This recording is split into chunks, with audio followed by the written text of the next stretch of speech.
टमाटर वर्सेस नींबू। आप में हिम्मत है तो बताओ इसे कट करने के बाद क्या निकलेगा। अगर टमाटर निकलेगा तो आर लिखें और वीडियो को लाइक करें।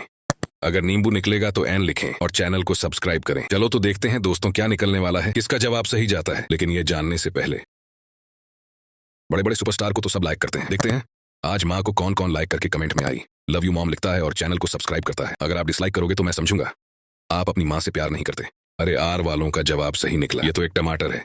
मजा आ गया।